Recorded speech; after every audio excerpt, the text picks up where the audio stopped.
Ya, Diego ya ha comentado que soy Jesús Torralba, trabajo en el grupo de cartografía ambiental y teledetección CEGAR de la Universidad Politécnica de Valencia.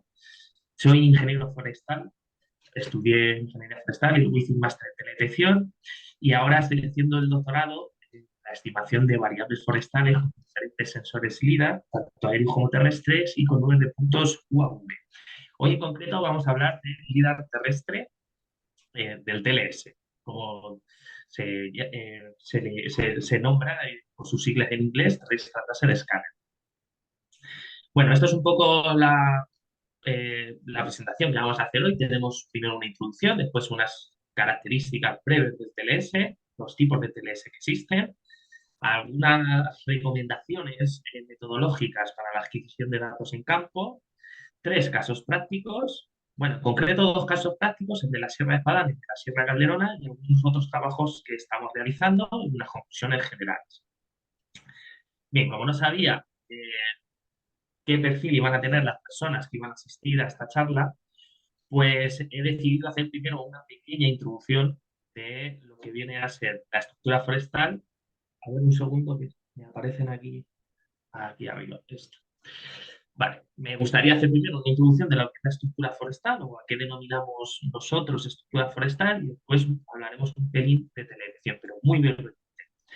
Bueno, pues la estructura del bosque nosotros la entendemos como la distribución física de todos los elementos que configuran el ecosistema. Si os fijáis aquí en esta imagen, podéis observar que hay diferentes estratos. El estrato superior está conformado por las copas, dominantes, combinantes, árboles suprimidos. Tenemos un estrato medio, que es el matorral y el regenerado, y un estrato inferior que estaría más cercano al suelo y que estaría compuesto por herbazas, hierbas y pastos. Vale, nosotros en realidad cuando hablamos de estructura forestal nos referimos a la relación que existe entre todos estos elementos en el bosque. Y la verdad que conocer la estructura forestal es importante para poder hacer una buena gestión, para hacer una gestión forestal sostenible. Es más, con la estructura forestal podemos determinar la productividad de las explotaciones forestales, calcular el balance de carbono, estimar la aptitud para el aprovechamiento energético, estimar las variables de inventario para la gestión forestal y últimamente, como habéis visto cada vez más en las noticias, pues se está utilizando para entender la combustibilidad que tienen nuestros bosques, ¿no? El riesgo que tiene de incendiarse un bosque y el nivel de propagación, la rapidez con la que se propagaría el incendio dentro de este bosque. Bien, la estructura forestal generalmente se caracteriza midiendo algunos atributos que pueden ser, por ejemplo, el diámetro normal, la altura del árbol, la altura de la copa, volumen, densidad de planta, biomasa, etcétera, y otros muchos índices, ¿no? Y al fin y al cabo, lo que necesitamos para una gestión forestal sostenible adecuada es recopilar de forma precisa estas variables endométricas, de manera que le demos mayor confianza en las decisiones a los gestores forestales y a los políticos, ¿no?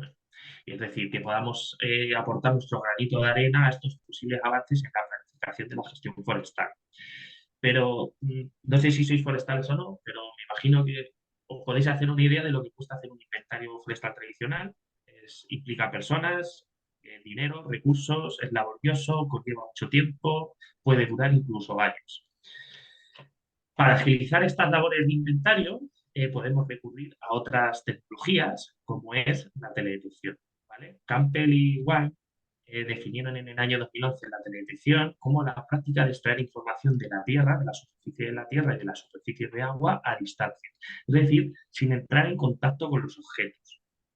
Esta extracción de la información de la superficie terrestre se puede realizar mediante imágenes, usando la radiación electromagnética reflejada o emitida por la superficie en cada una de las regiones del espectro electromagnético. Y el espectro electromagnético es esta figura que tenemos aquí. Aquí lo que podemos encontrar es ordenadas en todas las... Aquí estamos. Aquí lo que podemos encontrar es toda la energía ordenada en función de su longitud de onda. Podemos observar que el ojo humano solo puede capturar, solo puede registrar un segmento muy acotado de esta energía. Es decir, nosotros podemos ver en torno desde 400 hasta 750 y en concreto estaríamos hablando del canal rojo, del canal verde y del canal azul. Es por ello por lo que se hace necesario el empleo de otro tipo de sensores que permitan recibir información del resto del espectro electromagnético y, en concreto, los sensores que empleamos en teledetección pues, suelen trabajar en estas longitudes de onda, en el visible, en el infrarrojo y en el radar. Por ejemplo, aquí tenéis una imagen color natural de Sentinel 2 y una en falso color con una combinación 8-4-3, es decir, en el canal del rojo está el infrarrojo, en el canal del verde está el rojo y en el canal del azul está el verde. De esta manera, ¿qué es lo que hemos hecho? Resaltar la vegetación y la vigorosidad de la vegetación que la podéis observar en colores más rojos. ¿Vale? Bueno, pues entonces tenemos que la detección nos permite observar fenómenos que a simple vista podemos ver y además nos permite estudiar grandes áreas y zonas poco accesibles, como es el bosque. Y podríamos dividir la teledetección en dos grandes grupos, los sensores pasivos y los sensores activos. Los sensores pasivos detectan la radiación electromagnética emitida o reflejada de fuentes naturales, como puede ser el sol, y los datos que obtenemos serían las imágenes ópticas que la mayoría de vosotros conoceréis, como es Landsat, Sentinel-2, MORIS o cualquier otro sensor, que hay muchos con diferentes características. Y luego tenemos los sensores activos, que son aquellos que necesitan generar artificialmente la radiación y que la emiten y la registran. En este caso, por ejemplo, contamos con sensores radar y sensores LiDAR. Y los sensores LiDAR son de los que vamos a hablar hoy. En este caso, solamente los terrestres, que también tenemos aéreos, incluso satelitales. Bien ahí. Vale, pues ahora que ya tenemos un poco una noción de qué es la estructura forestal y qué es la teledetección, pasamos a las características del TLS. El TLS es un escáner láser terrestre, también se puede denominar LiDAR terrestre. Es un instrumento que se basa en un láser que mide automáticamente el espacio tridimensional circundante, es decir, podéis observar aquí la nube de puntos generada de un área urbana. Tiene una precisión muy alta y tarda muy poco tiempo en hacer este registro. Utiliza entre millones y miles de millones de puntos.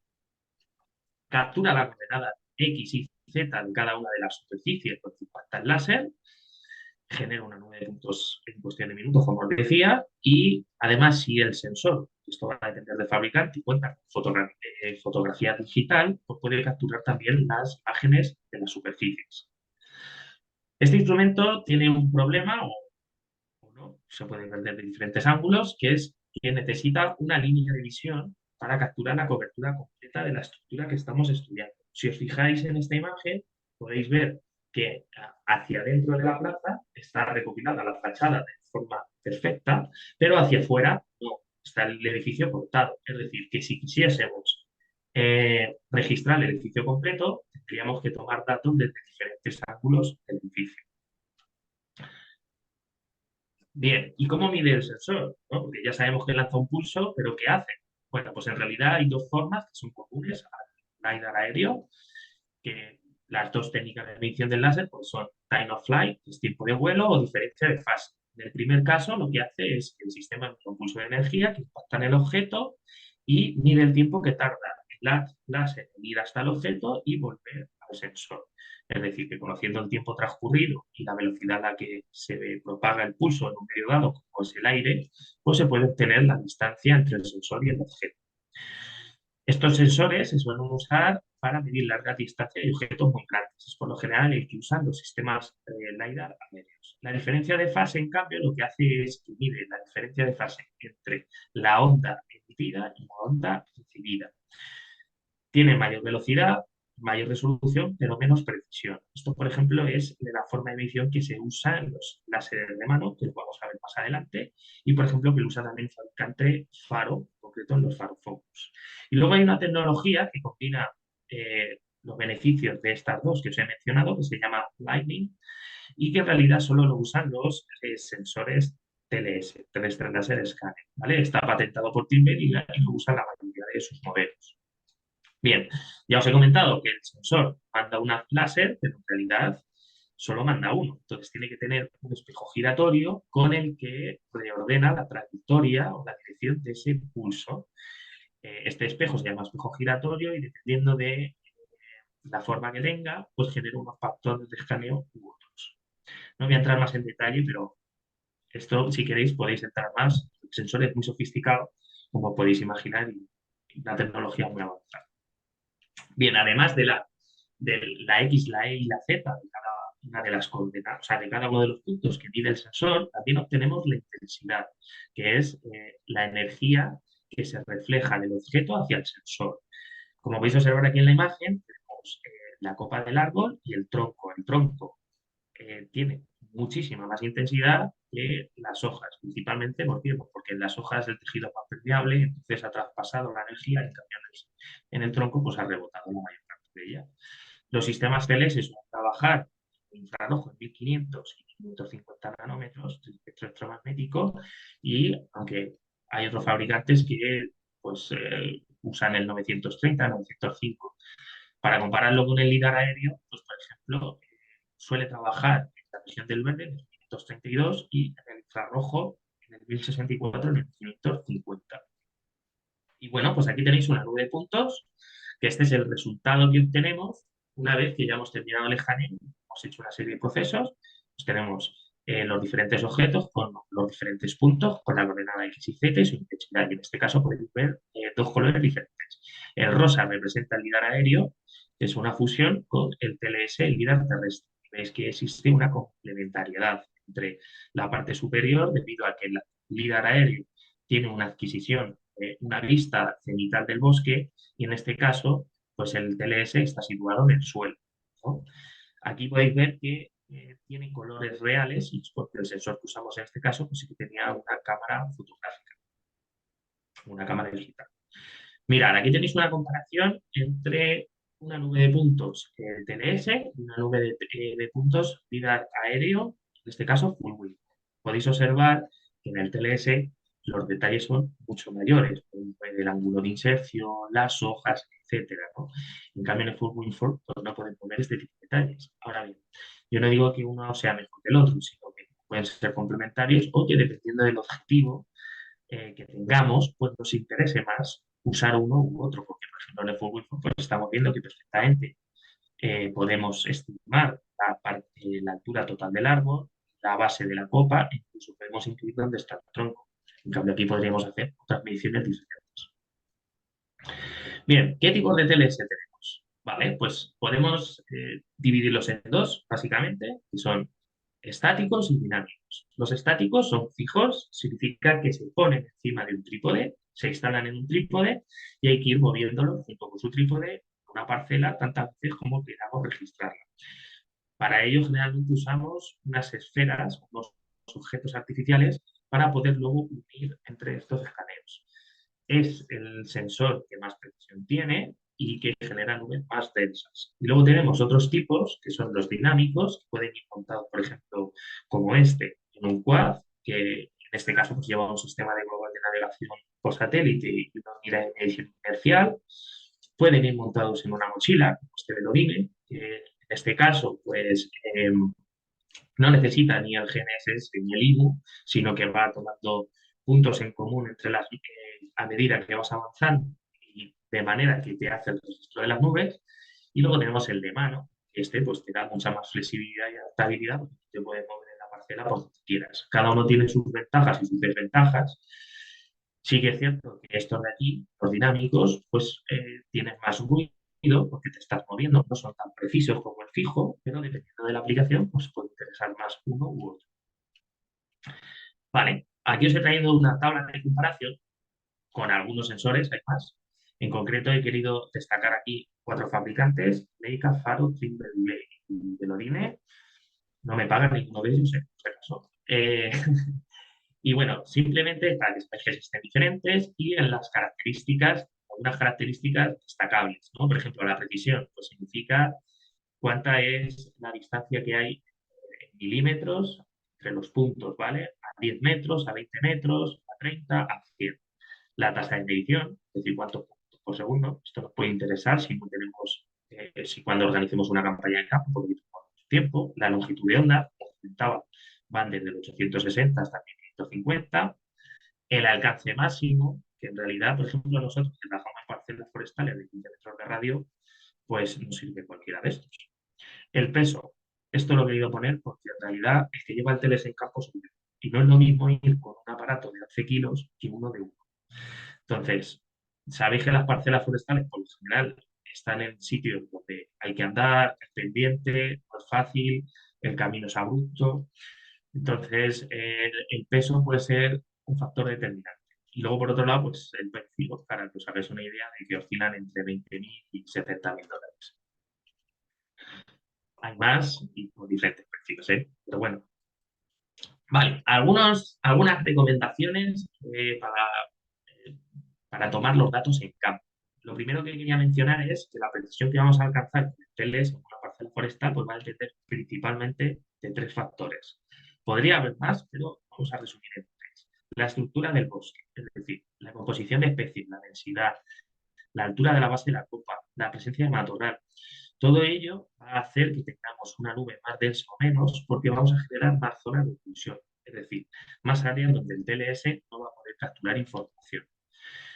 La frecuencia de pulso y la precisión del sensor, puesto que dependiendo del tipo de sensor que usemos, como os he comentado, cada fabricante tiene unas características diferentes, pues vamos a obtener una densidad de puntos u otra.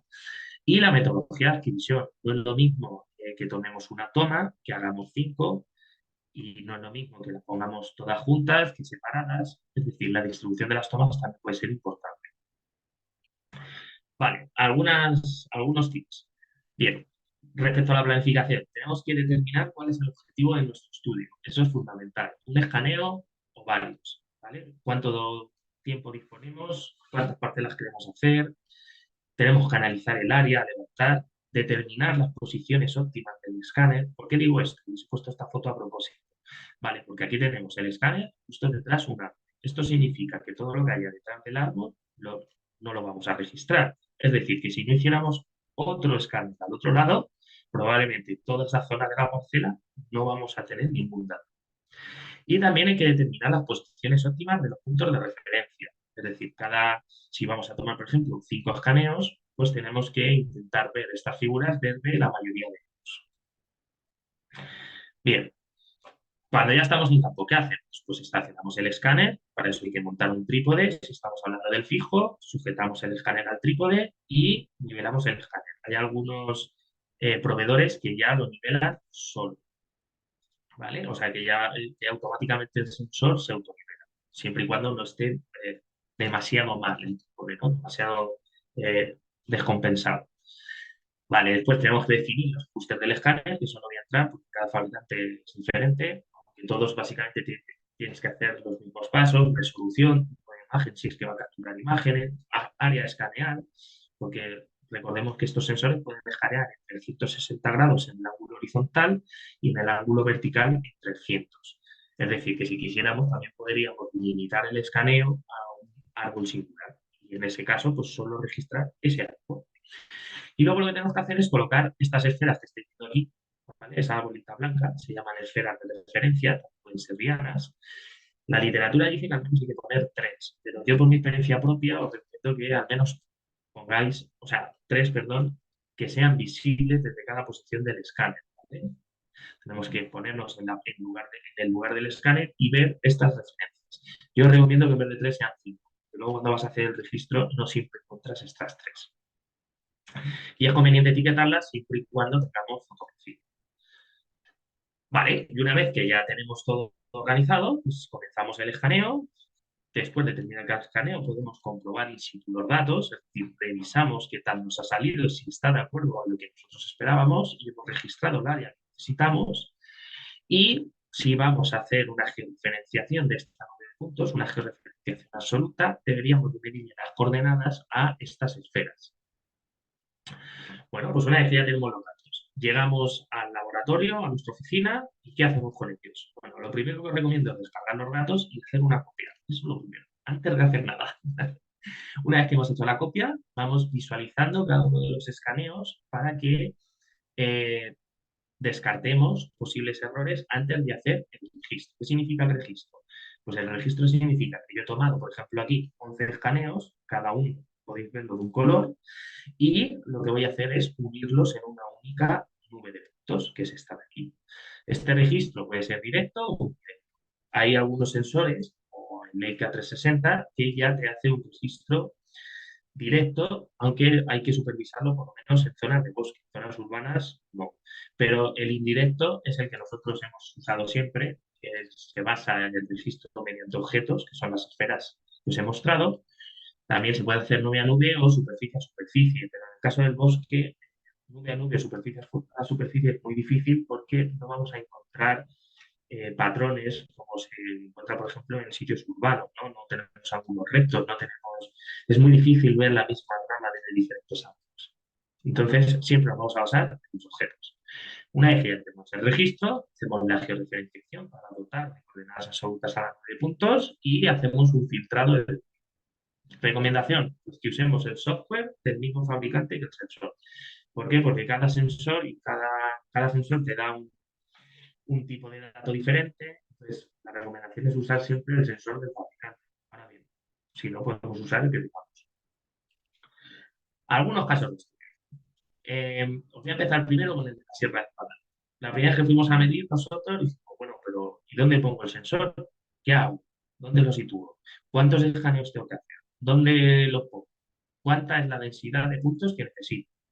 Bueno, pues este trabajo está recopilado en este artículo, que os invito a que lo leáis si tenéis interés, en el que lo que hicimos fue situar 9 escaneos en la parcela, uno central, 4 interiores a 7,5 y otros 4 a 15 metros en los puntos cardinales. Y los combinamos, ¿vale? De diferente forma, por ejemplo, no sé, el cero con el 5, el 8, el 7 y el 6, el cero con el 2, el 1, el 4 y el 3, y así sucesivamente. Y evaluamos estas combinaciones. Mira, un flujo de trabajo que es el que seguimos en este artículo y que nos podríamos hacer una idea, porque básicamente hay algunos pasos que son siempre los mismos. ¿Qué tenemos? Tenemos, por un lado, la colección de datos TLS y la colección de datos manuales. En este caso, DBH, altura y la base de la copia. Y luego en gabinete estimamos algunos otros pues, parámetros a nivel parcel, como es la biomasa o el área basimétrica, la altura dominante, la altura de la base de la copa media, el diámetro medio cuadrático, número de árboles, etcétera. Pero vamos al TLS, que es lo que nos interesa. Lo primero que hicimos fue eliminar el ruido y corregistrar las nubes y georreferenciarlas. Después, lo que hicimos fue detectar el suelo. ¿Vale?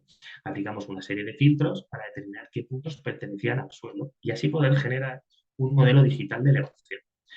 ¿Qué hicimos con este modelo digital de elevación? Bueno, pues lo que hicimos fue normalizar la altura de la, es decir, llevar a cota cero. ¿Qué significa esto?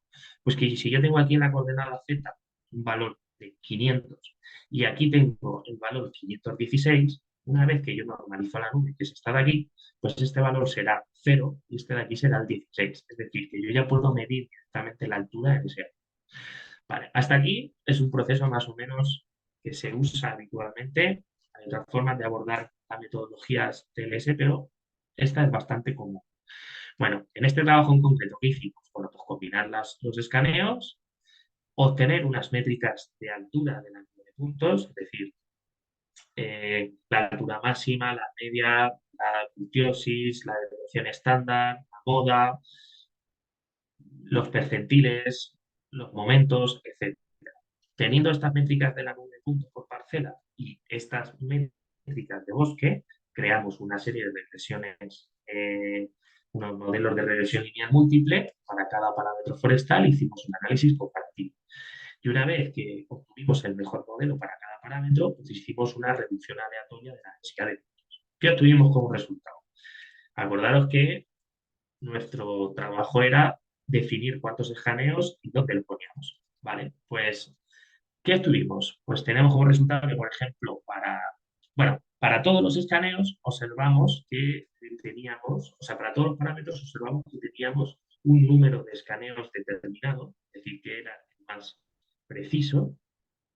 Esto, por supuesto, va a depender del tipo de bosque que estamos analizando, pero, por ejemplo, para la biomasa, pues observamos que el escaneo central y 4 escaneos a 7,5 metros en el interior de la parcela, pues tenían mejores resultados que si, por ejemplo, usábamos un único escaneo central o si usábamos todos. Claro, me diréis, bueno, pero la diferencia entre usar 5 y todos no es mucha.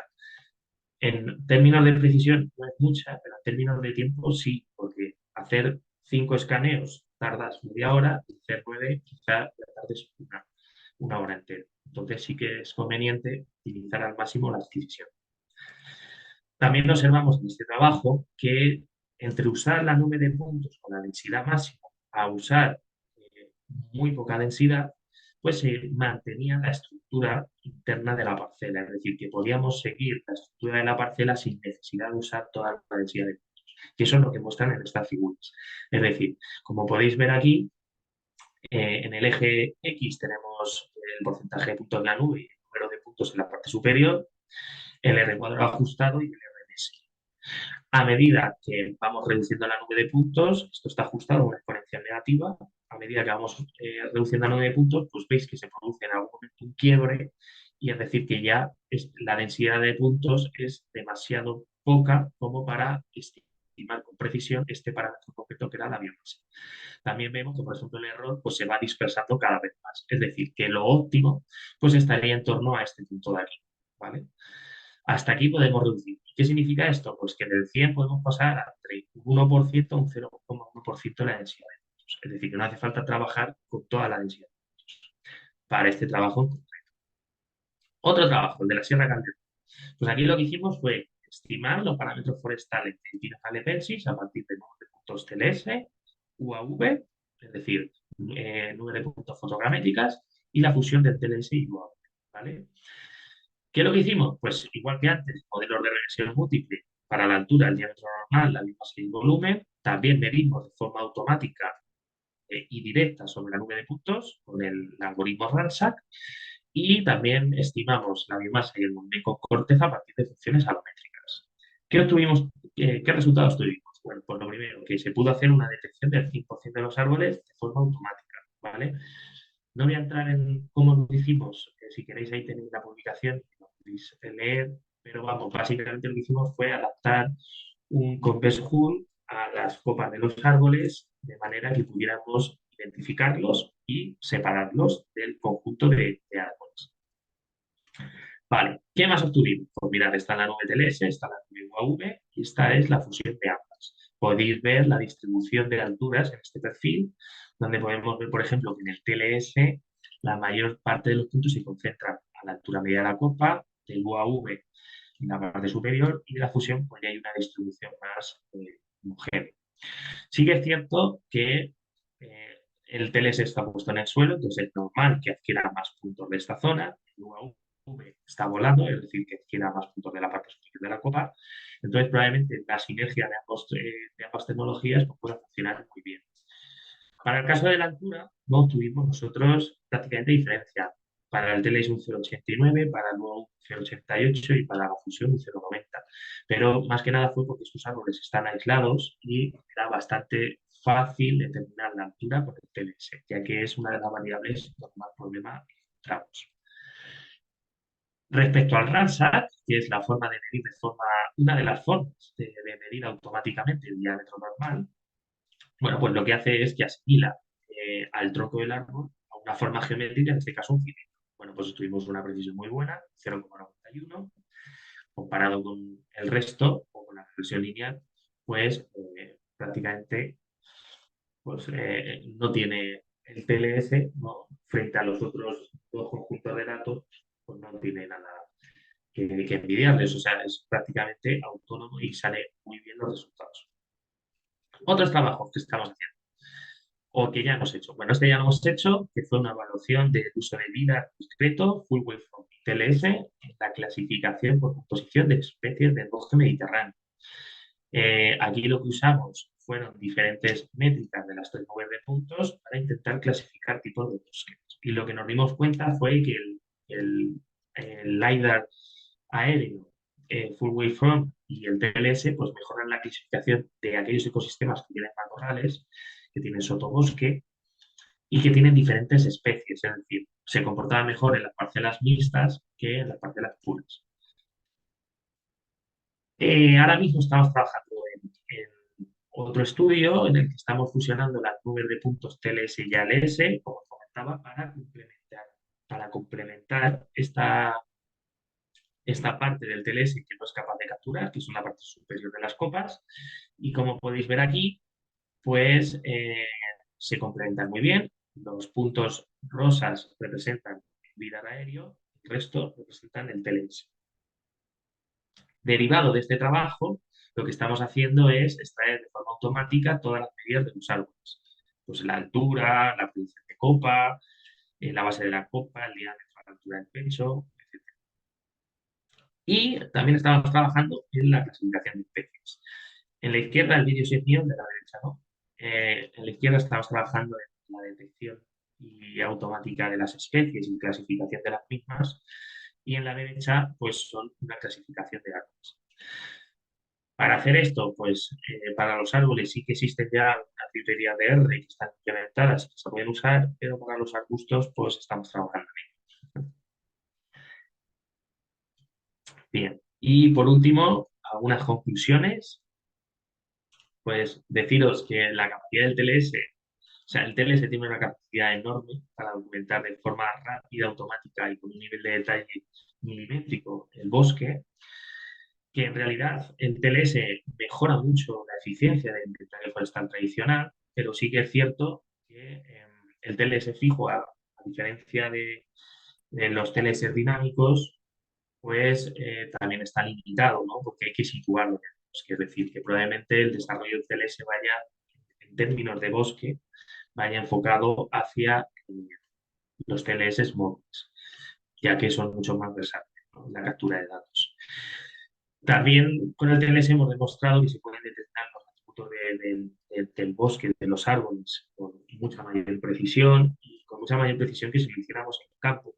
Con esto no quiero menospreciar que soy yo el que va al campo y mide con los instrumentos manuales, pero no es lo mismo medir con instrumentos manuales un operario, ¿no?, cuando ya llevas 6 horas midiendo, que ya estás cansado, que tener una nube de puntos 3D donde tú puedas medir lo que quieras y con mucha precisión. También es cierto que, por ejemplo, TLS nos permite medir parámetros del bosque que en campo sería imposible. Por ejemplo, la distancia que hay entre los arbustos y entre la zona alta del arbusto y la zona baja de la copa de los árboles, que por ejemplo sería una variable muy importante en la propagación de incendios. Bueno, esto en campo en realidad es muy difícil de hacer con un estadillo, pero con el TLS pues sí que es cierto que podría haber metodologías para estimarlo. Y bueno, también es cierto que con el TLS podemos hacer análisis temporales, ¿no?, de series temporales de TLS. Si tenemos nubes de puntos adquiridas en el mismo sitio en diferentes momentos, diferentes años, pues podríamos evaluar cómo se ha desarrollado ese bosque. Y nada, por último, una recomendación: que la minimización del coste suele conducir a una menor cantidad de atributos de los árboles medidos. Es decir, si hacemos menos escaneos, probablemente recogimos menos información, pero también nos cueste menos en tiempo y en dinero. Y una mayor precisión suele requerir mejores datos y, en consecuencia, los costes de medición aumentan. Es decir, que en los proyectos forestales pues hay que llegar a un equilibrio entre el presupuesto que tenemos, el dinero, el área que vamos a medir, las características de ese área, ¿no?, y evaluar si cada una de estas tecnologías nos aportan más o menos. Nada más, eso es todo. Muchas gracias y aquí estoy para que me preguntéis. Perfecto, Jesús, muchísimas gracias por tu charla, muy interesante. No sé si los presentes hay alguna pregunta. Este momento les estoy habilitando para que puedan activar los micrófonos.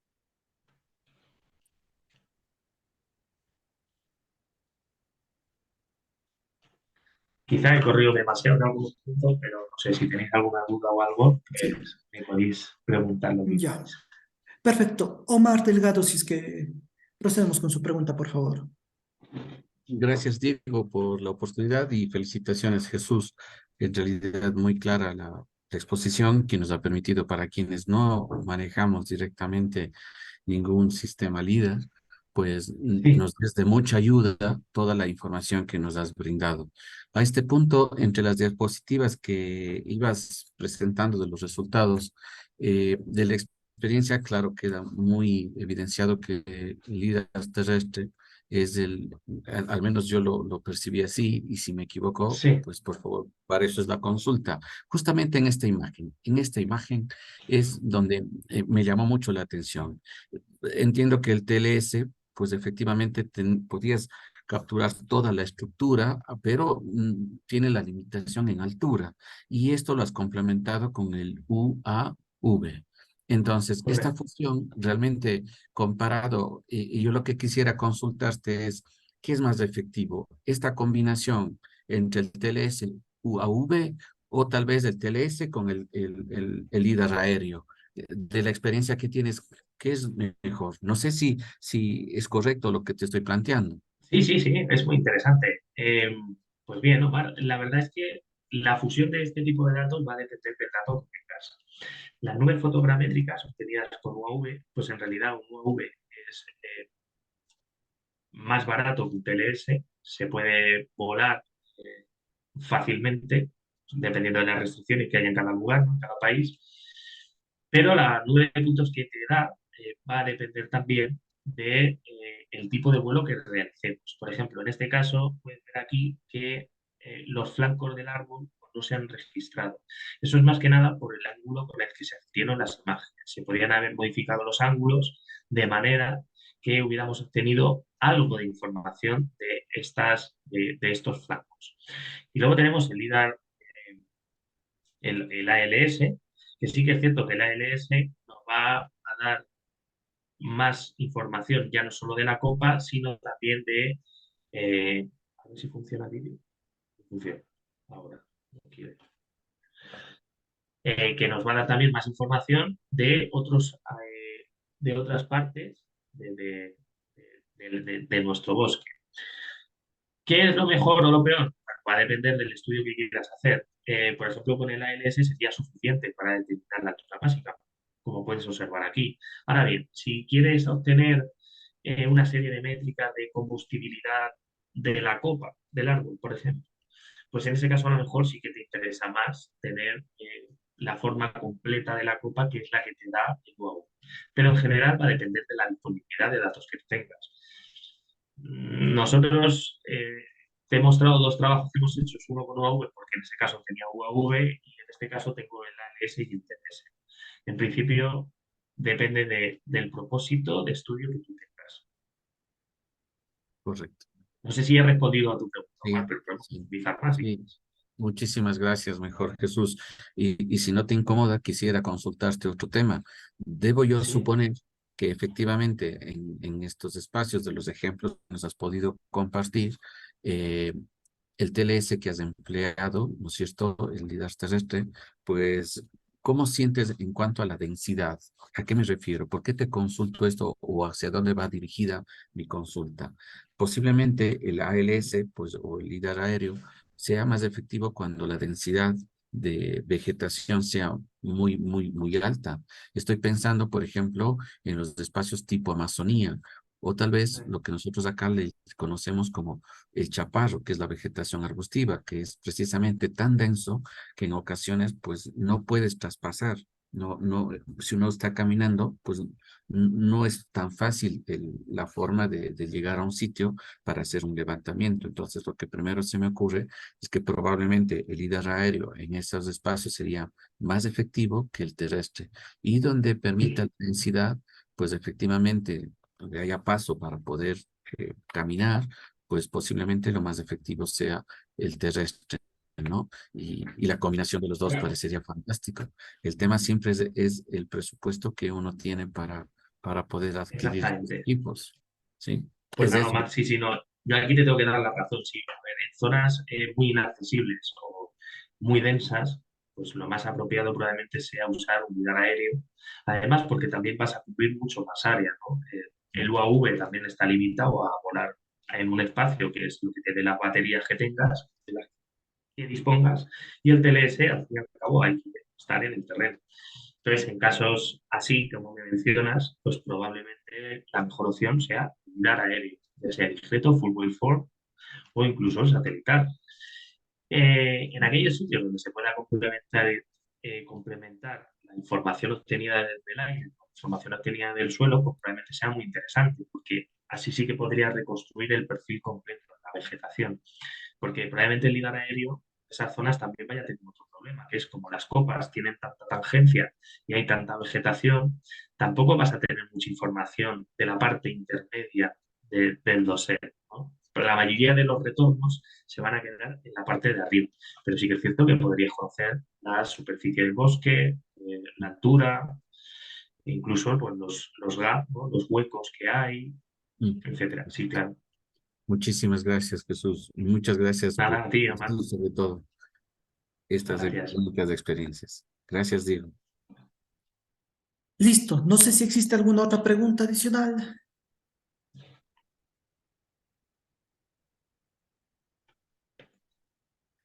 Listo. Si es que no, nuevamente agradecerte, Jesús, por el tiempo que nos has brindado el día de hoy para esta charla muy interesante. Nada. A ti, Diego, por invitarme. ¿Vale? Y Listo. nada, a todos Muchísimas los gracias. participantes por haber asistido. Listo. Muchísimas gracias. Una buena tarde para todos. Muchas gracias a todos por haber asistido. Chao, chao. Estamos en contacto.